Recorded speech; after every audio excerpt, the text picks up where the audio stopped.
Hello, welcome to Brake Check. My name is Brian, and this is a 2020 Chevy Camaro 1SS 1LE, which means it has all of the track bits on it. And it means it's aimed squarely at the PP2 Mustang GT, and now the Mustang Mach-1, which is the PP2's replacement. So let's start on the front end, and let's cover the engine first. That's the most important part. Okay, here it is. This is a 6.2 liter LT1 pushrod V8, yes, they still make those, with a cam-in block and 455 horsepower, 455 foot-pounds of torque. By the way, that torque curve, being in a pushrod engine, is like this. It's like a tabletop. That's the best part. It does not rev like a Coyote Ford V8 would, or even a Hemi, to be honest with you, but it's more linear, it's flat, and it just doesn't give up. It's pretty good. We're really happy with it.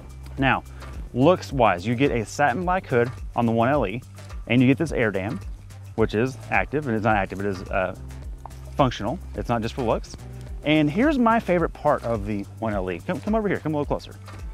It's this entire quadrant, okay? So you get 20-inch wheels, which are kind of a gunmetal satin. You can tell by this brake dust right here, these pads have a purpose, and it's not to be the quietest, but to be the most effective. And you get 6 piston brakes up front. More importantly, 2-piece rotors for heat control. Keeps heat off of the hubs and also lets heat escape the rotors better on track use. These are wrapped in Goodyear Eagle F1s, which are really sticky. These tires grip really well, the brakes are great, and right behind this, you can't see it, but there is mag ride suspension, which means there's almost no, no nosedive. Brake check. Which is incredible. You can adjust it too, being mag ride. You can go from tour to sport to track, and you can immediately feel that change all around in ride quality. It's awesome. So let's bring it out a little bit. This Camaro is not totally new. This is the 6th generation, and sadly, probably the last generation, at least according to the internet. We'll see what actually happens there. Probably be something electric and probably an SUV or something as its replacement. But this is what we're looking at now. We like it a lot. The looks are good. I think they really solved the 1LE really helps the looks on this car. If you get the non-1LE, I think it rides too high. This one has the right ride height from the factory. And come look at this angle. If you look down, you can see that front tire is poking out just a little bit past the fender. Kind of reminds me of an M BMW. I'm okay with that. That's a good thing. Okay, so let's come check out the trunk. Importantly, it has a button, which some cars don't have, and it has room for things. I wouldn't say many things. It's actually a deep trunk, but getting something bulky in would be a challenge.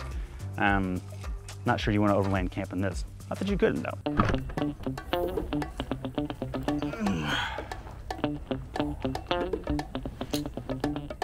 Let's go to the interior.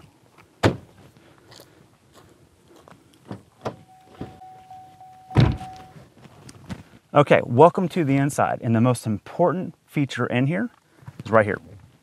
These Recaro seats right here. Usually when we hear Recaro, we hear good holding power, better handling, or better driver control, but much worse comfort.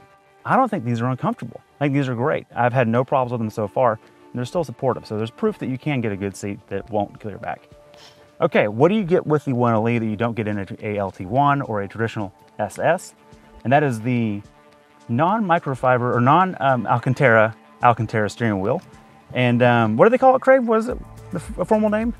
Soft touch. Soft touch is what GM calls this.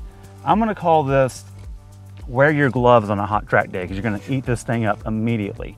This particular unit is technically not brand new, but it has just a couple hundred miles on it, and it feels okay now. Worn already? But I feel like it's not gonna be long for this world. So legitimately, if you bought this car, maybe buy a spare wheel and keep it on the side. I think you're eventually gonna chew through it on a hot track day.